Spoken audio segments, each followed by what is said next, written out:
So okay, நம்ம இந்த வீடியோவில் என்ன பார்க்க போகிறோம்னாக்க ஆப்ரேட்டர்ஸ் இன் சியில் மொத்தம் நிறையா ஆப்ரேட்டர்ஸ் இருக்குது. அதில் சில லிஸ்ட் தான் இது.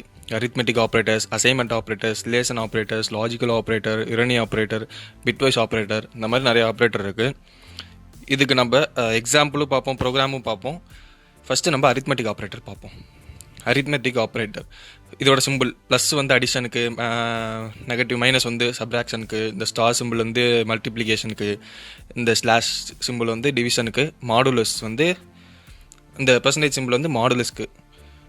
மற்ற எல்லா ஆப்ரேட்டரும் தெரியும். மாடுலஸ் என்ன புதுசாக இருக்குன்னு கேட்டிங்கனாக்க, இது என்ன பண்ணும்னாக்க, நீங்கள் ஒரு நம்பரோட இன்னொரு நம்பர் டிவைட் பண்ணும்போது உங்களுக்கு ரிமைண்டர் என்ன கிடைக்குமோ அதை உங்களுக்கு அவுட்புட்டாக காட்டும். அதுக்கு தான் இந்த மாடுலஸ் ஆப்ரேட்டர். சரி, இதுக்கு நம்ம எக்ஸாம்பிள் ப்ரோக்ராம் போட்டு பார்ப்போம். அரித்மெட்டிக் ஆப்ரேட்டருக்கு சி ப்ரோக்ராமோ கம்பைலர் ஓப்பன் பண்ணிக்கிறேன்.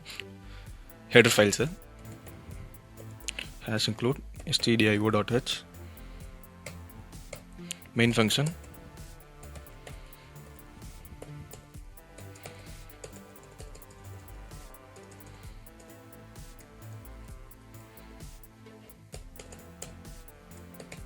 ரிட்டன் 0. இப்போ நான் ரெண்டு நம்பர் இன்டீஜரில் ரெண்டு நம்பரு அசைன் பண்ணிக்கிறேன். இன்ட் ஏ கமா பின்ட்டு. ஏவோட வேல்யூ வந்து நான் 10ன்னு சொல்லிட்டு அசைன்மெண்ட் பண்ணிக்கிறேன். பியோட வேல்யூ வந்து 20ன்னு சொல்லிட்டு அசைன்மெண்ட் பண்ணிக்கிறேன்.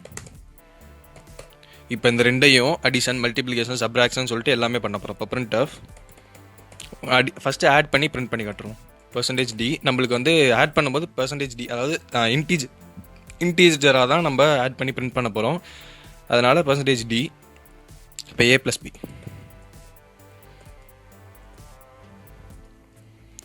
இதுவே மல்டிப்ளிகேஷன் எல்லாத்துக்கும் பண்ணி பார்ப்போம்.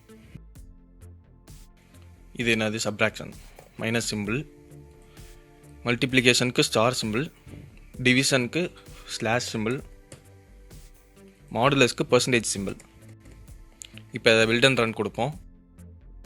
இப்போ பார்த்தீங்கன்னா ஏவையும் 10ஐயும் 20 ஆட் பண்ணி 13 பிரிண்ட் ஆயிடுச்சு. 10 - 20 -20 பிரிண்ட் ஆயிடுச்சு. 10 × 20 200 சொல்லி பிரிண்ட் ஆயிடுச்சு. டிவிஷன் பண்ணுறப்ப 10/20 போகிறப்ப நான் இது வந்து 0.5 சம்திங்கும் ஏதோ வரும்னு நினைக்கிறேன்.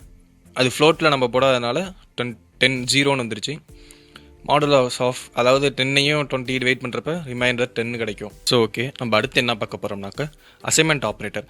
அசைன்மெண்ட் ஆப்ரேட்டர்னால் என்னன்னாக்கா, ஒரு வேல்யூவுக்கு, ஒரு வேரியபிளுக்கு வேல்யூ வந்து அசைன் பண்ணுறது தான் அசைன்மெண்ட் ஆப்ரேட்டர்னு சொல்லுவாங்க. அந்த அசைன்மெண்ட்டுங்கிறதுலேயே உங்களுக்கு மீனிங் இருக்குது பாருங்கள். அசைன் பண்ணுறது தான் அசைன்மெண்ட் ஆப்ரேட்டர் அப்படின்னு சொல்லுவாங்க. அதுக்கான symbols equal, plus equal to, minus equal to, multiplication equal to, divided by equal to, modulus equal டுன்னு சொல்லிட்டு நிறையா இருக்குது. இதுக்கு எக்ஸாம்பிள் வந்து கடைசியில் கொடுத்துருக்கீங்க, அது பார்த்துக்கோங்க. பார்த்தா புரியும் நினைக்கிறேன். அப்படி இல்லையா வாங்க சி ப்ரோக்ராம் கம்பைலர்லேயே ஒன்று போட்டு பார்த்துருவோம். இப்போ நான் 2 வேல்யூ அசைன் பண்ணியிருக்கேன். இன்டீஜர்னு சொல்லிட்டு டிக்ளேர் பண்ணிட்டு, ஏ வேல்யூ வந்து 10 அசைன் பண்ணிட்டு, பியோட வேல்யூ 20 அசைன் பண்ணியிருக்கேன். இப்போ ஏவோட வேல்யூவு ப்ளஸ் ஈக்குவல் டு 5ன்னு கொடுக்குறேன். இப்போ ஏவோட எல்லா வேல்யூ என்ன இருக்குன்னு சொல்லி பிரிண்ட் பண்ணி பார்ப்போம். பர்சன்டேஜ் டி கமா ஏ. இப்போ ஏ வேல்யூ பிரிண்ட் பண்ணுவோம். இங்கே ஏ 10ன்னு கொடுத்துருக்கேன். பிரிண்ட் பண்ணால் என்ன ஆகுதுன்னு பார்ப்போம். பிரிண்ட் பண்ணால் பார்த்தீங்களா, உங்களுக்கு ஏவோட இந்த +5 வந்து இன்க்ரிமெண்ட் ஆகி உங்களுக்கு 15ன்னு சொல்லி வந்திருக்கு. இதுவே டிக்ரிமெண்ட் ஆப்ரேட்டர், அதாவது -5 ஈக்குவல் டு 5ன்னு கொடுக்குறேன் பாருங்கள். இப்போ பில்ட் அண்ட் ரன் கொடுங்க. இது பார்த்தீங்களா, இப்போ ஏவோட 5 மைனஸ் ஆகி உங்களுக்கு 5ன்னு சொல்லிட்டு பிரிண்ட் ஆகிருக்கு. இதுக்கு மீனிங் என்னன்னாக்க, ஏ is equal to A minus 5. இதுதான் இதுக்கான மீனிங். இதுவே மல்டிப்ளிகேஷன் ஈக்குவல் டு 5ன்னு கொடுக்குறேன்னு வச்சுக்கோங்க. இதுக்கான மீனிங் என்னன்னாக்க ஏ × 5ன்னு வரும். இப்போ 10 × 5 என்ன 50? உங்களுக்கு ரன் பண்ணி காட்டுறேன் பாருங்கள். இப்போ ஏவோட வேல்யூ 15 வரும். 15 வந்துருச்சா? இதே மாதிரி தான் டிவிஷன், மாடுலஸ் ரெண்டுமே இந்த மாதிரி தான் ஒர்க் ஆகும். சரி ஓகே, அடுத்த ஆப்ரேட்டர்ஸ் என்னன்னு பார்ப்போம். அடுத்து ரிலேஷனல் ஆப்ரேட்டர். இது வந்து எதுக்காக யூஸ் பண்ணுவாங்கனாக்கா, 2 ஆப்ரேட்டரை கம்பேர் பண்ணுறதுக்காக யூஸ் பண்ணுவாங்க. இப்போ நான் ஒரு ஏ = 10 பி 20ன்னு சொல்லி கொடுத்துருக்கேன்னு வச்சுக்கோங்க. ஏவோட 10 பெருசாக இருக்கா, அந்த மாதிரி கம்பேர் பண்ணுறதுக்காக இது யூஸ் பண்ணுவாங்க. நான் எக்ஸாம்பிள் ப்ரோக்ராமில் சொல்கிறேன் பாருங்கள்.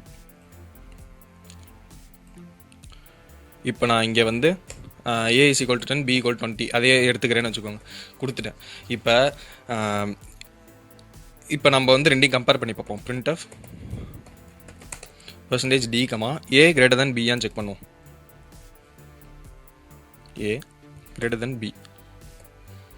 இது எப்படி உங்களுக்கு அவுட்புட் வரும்னா பூலியன் ஃபார்மில் வரும். பூலியன் ஃபார்ம்னா என்னன்னாக்கா 0s and 1s வரும். இப்போ 0 வந்துச்சுனாக்கா இது வந்து ட்ரூன்னு அர்த்தம். இதே 0 வந்துச்சுன்னா இது வந்து ஃபால்ஸ்னு அர்த்தம். சாரி, இதுவே 1 வந்துச்சுனாக்கா இது வந்து ட்ரூன்னு அர்த்தம். இப்போ பில்ட் அண்ட் ரன் கொடுப்போம். 0 தான் 1 வருதான்னு பார்ப்போம். 0 வரணும். வந்துருச்சா?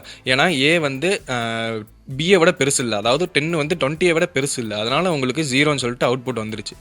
அடுத்து நம்ம லெஸ் தென் கொடுத்து பார்ப்போம். இப்போ 1 வரணும்.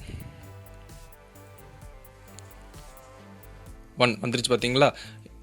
இது எப்படி வருதுனாக்க A வந்து 20-ஐ விட, அதாவது B-ஐ விட சின்னதாக இருக்குது, அதனால் உங்களுக்கு 1ன்னு சொல்லிட்டு அவுட்புட் வந்துருச்சு.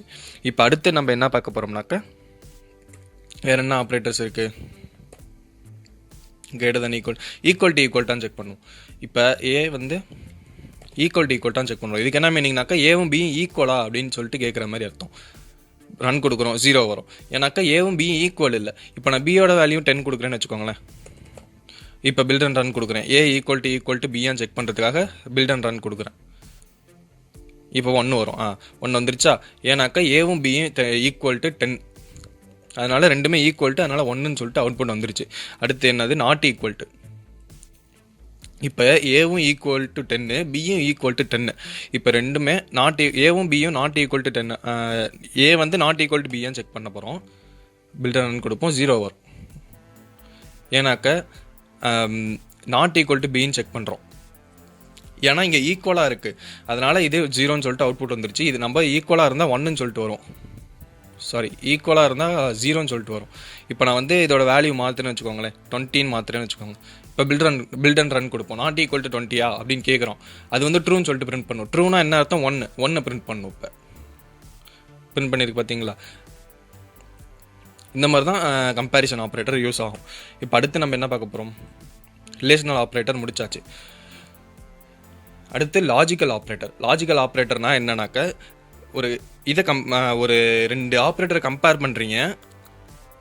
அதோ இப்போ லாஜிக்கல் அண்ட் ஆப்ரேட்டர்னா என்னன்னாக்க இப்போ ரெண்டு ஆப்ரேட்டருமே ட்ரூவாக இருந்துச்சுனாக்க அது வந்து 1ன்னு சொல்லிட்டு பிரிண்ட் பண்ணணும். ஏதாவது 1 ஃபால்ஸாக இருந்தாலும் அது ஃபால்ஸ் தான். இது வந்து எப்படின்னாக்க லாஜிக்கல் ஆர் ஆப்ரேட்டர் எப்படின்னாக்க ஏதாவது ஒரு ஆப்ரேட்டர் ட்ரூவாக இருந்தால் போதும் உங்களுக்கு பிரிண்ட் பண்ணிடும். நாட் ஆப்ரேட்டர் எப்படின்னாக்க இப்போ ஒரு வேல்யூ 0வாக இருந்தால் மட்டும்தான் அந்த ஆப்ரேட்டர் ஒர்க் ஆகும். இப்போ நான் உங்களுக்கு எக்ஸாம்பிள் ப்ரோக்ராம் போட்டு பார்க்குறேன், பாருங்கள், போட்டு காட்டுறேன். %d இருக்கட்டும், ஏன்னா நம்ம இதுலேயும் பூலியன் ஃபார்மாக தான் பிரிண்ட் பண்ண போகிறோம். A greater than B and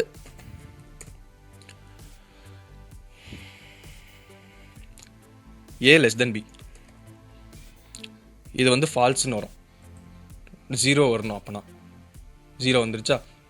ஏன் 0 வருதுனாக்க A வந்து less than B greater than பியான்னு செக் பண்ணோம். இல்லை, A வந்து கிரேட்டர் தென் பி இல்லை. இப்போ ஃபஸ்ட்டு இதுவே உங்களுக்கு ஃபால்ஸ் ஆயிடுச்சு. செகண்ட் இது ட்ரூ, ஆனால் ரெண்டுமே ட்ரூவாக இருந்தால் மட்டும்தான் உங்களுக்கு ட்ரூன்னு சொல்லிட்டு பிரிண்ட் பண்ணோம். இதுவே நான் R கொடுக்குறேன்னு வச்சுக்கோங்களேன், இந்த இடத்துல உங்களுக்கு ட்ரூன்னு சொல்லிட்டு அவுட்புட் வரும், 1ன்னு சொல்லிட்டு. இப்போ பார்த்தீங்களா, 1ன்னு சொல்லிட்டு பிரிண்ட் அவுட்புட் வந்துருச்சு. இது எப்படி ஒர்க் ஆகுதுனாக்கா A greater than B check பண்ணுது. இங்கே வந்து A greater than B இல்லை, false. A less than B check பண்ணுது. ஆமாம், ட்ரூ ஆயிடுச்சு. ட்ரூ. இப்போ நம்மளுக்கு தேவை ஏதாவது 1 ட்ரூவாக இருந்தால் போதும், இது வந்து டோட்டல் கண்டிஷனும் ட்ரூ ஆயிரும். இப்போ இது 1 ட்ரூ ஆனதுனால இந்த டோட்டல் கண்டிஷனுமே ட்ரூ ஆயிடுச்சு, அதனால் உங்களுக்கு 1ன்னு சொல்லிட்டு பிரிண்ட் பண்ணுது. நாட் ஆப்ரேட்டர் எப்படி ஒர்க் ஆகுதுனாக்க இப்போ நான் வந்து நாட் ஏன்னு கொடுக்குறேன்னு வைங்களேன், நாட் ஏன்னு கொடுக்குறேன்னு வைங்க, உங்களுக்கு ஃபால்ஸ்ன்னு சொல்லிட்டு பிரிண்ட் பண்ணணும், 0ன்னு சொல்லிட்டு பிரிண்ட் பண்ணணும். பார்த்தீங்களா? இதுவே நான் வந்து A வந்து 0 கொடுக்குறேன்னு வைங்க, இப்போ பில்ட் அண்ட் ரன் கொடுத்தீங்கன்னாக்கா உங்களுக்கு 1ன்னு பிரிண்ட் ஆகும், ட்ரூன்னு சொல்லிட்டு பிரிண்ட் ஆகும்.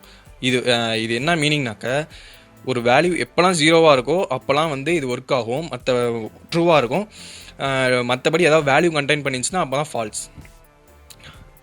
அப்போ இதை வேறு ஆப்ரேட்டர்ஸ் பார்ப்போம். அடுத்த ஆப்ரேட்டர் என்னன்னாக்க யுனரி ஆப்ரேட்டர். யுனரி ஆப்ரேட்டர்னா என்னன்னாக்க இன்க்ரிமெண்ட் டிக்ரிமெண்ட் ஆப்ரேட்டர்னு சொல்லிட்டு 2 இருக்குது. இதிலே 2 டைப் இருக்குது, post increment, pre increment, post decrement, pre decrement அப்படின்னு சொல்லிட்டு இருக்குது. அதுக்கு எக்ஸாம்பிள் பார்ப்போம். இப்போ நான் வந்து ஏவோட வேல்யூ 10 கொடுக்குறேன்னு வச்சுக்கோங்க. நான் இப்போ printfல வந்து a++ பிரிண்ட் பண்ணுறேன். a++. இது என்ன பண்ணுனாக்க பாருங்கள், இங்கே வந்து 10 தான் பிரிண்ட் ஆகுது. என்ன பண்ணுதுனாக்க உங்களுக்கு பிரிண்ட் பண்ணிடுது. அதுக்கப்புறம் a++ வந்து 11 மாற்றிடுது. இப்போ அதுக்கு அடுத்து நீங்கள் பிரிண்ட் பண்ணி பாருங்களேன். printf %d இல்லை ஏவை பிரிண்ட் பண்ணுவோம். இப்போ பில்ட் ரன் கொடுப்போம். இப்போ பார்த்தீங்களா, ஃபஸ்ட்டு உங்களுக்கு 10ன்னு சொல்லிட்டு பிரிண்ட் ஆயிடுச்சு. அந்த 10 பிரிண்ட் பண்ணிவிட்டு அந்த வேல்யூவை உங்களுக்கு ஏவோட வேல்யூ வந்து இங்கே இன்க்ரிமெண்ட் பண்ணிடுது. பிரிண்ட் பண்ணதுக்கப்புறம் இன்க்ரிமெண்ட் பண்ணுது. இன்க்ரிமெண்ட் பண்ணதுனால இந்த இடத்துல நீங்கள் ஏன்னு சொல்லி பிரிண்ட் பண்ணுறப்ப உங்களுக்கு 11ன்னு சொல்லிட்டு அவுட்புட் வருது. ஓகேவா? இப்போ அடுத்து ப்ரீ இன்க்ரிமெண்ட் பார்ப்போம். இங்கே வந்து a++ எடுத்துகிட்டு ++a கொடுப்போம். ++a இந்த லைனை கமெண்ட் பண்ணிடுறேன். இப்போ இதை பில்டர் ரன் கொடுக்குறேன். இப்போ பார்த்தீங்களா, உங்களுக்கு வந்து இன்க்ரிமெண்ட் பண்ணிவிட்டு அதுக்கப்புறம் தான் பிரிண்ட் பண்ணுது. இதுவே ஏ என்ன பண்ணுச்சு, போஸ்ட் இன்க்ரிமெண்ட் என்ன பண்ணுச்சு, உங்களுக்கு வேல்யூவை பிரிண்ட் பண்ணிவிட்டு அதுக்கப்புறம் இன்க்ரிமெண்ட் பண்ணுது. அதாவது 10 வந்து 11 மாற்றுனுச்சு. இதுவே டிக்ரிமெண்ட் ஆப்ரேட்டருக்கும் இதே மாதிரி தான் ஒர்க் ஆகும். இப்போ சும்மா ரன் பண்ணி காட்டுறேன் பாருங்கள். மைனஸ் பண்ணிட்டு இது பிரிண்ட் ஆகும். அப்போ 9 உங்களுக்கு அவுட்புட் வரும். பார்த்தீங்களா, அவங்க 9 வந்துருச்சு. அதாவது மைனஸ் பண்ணிவிட்டு அதுக்கப்புறம் பிரிண்ட் ஆகுது. அதுக்கடுத்து நான் போஸ்ட் இன்க்ரிமெண்ட் கொடுக்குறேன்னு வச்சுக்கோங்க. போஸ்ட் டிக்ரிமெண்ட் உங்களுக்கு 10 பிரிண்ட் பண்ணிவிட்டு அதுக்கப்புறமா உங்களுக்கு ஒரு வேல்யூ மைனஸ் பண்ணோம். அதனால் உங்களுக்கு அடுத்த தடவை நீங்கள் பிரிண்ட் பண்ணுறப்ப உங்களுக்கு 9ன்னு சொல்லிட்டு பிரிண்ட் ஆகும். இப்போ இதுக்கு மீனிங் என்னன்னாக்கா a = a-1. இதுதான் இதுக்கான மீனிங். ஓகேவா? அடுத்து என்ன ஆப்ரேட்டர்ஸ்ன்னு பார்ப்போம். அடுத்து பிட்வைஸ் ஆப்ரேட்டர். இது கொஞ்சம் பெரிய டாபிக். உங்களுக்கு வர அடுத்த வீடியோவில் உங்களுக்கு இதை பற்றி டீட்டெயிலாக உங்களுக்கு எக்ஸ்பிளைன் பண்ணுறேன். இது எப்படின்னாக்கா பைனரி ஆப்ரேஷன்ஸ் அந்த மாதிரி நடக்கும். நான் உங்களுக்கு டீட்டெயிலாக எக்ஸ்பிளைன் பண்ணுறேன். ஸோ இந்த வீடியோ அவ்வளோதான். பார்த்ததுக்கு ரொம்ப நன்றி. ஷேர் பண்ணுங்கள், சப்ஸ்கிரைப் பண்ணுங்கள்.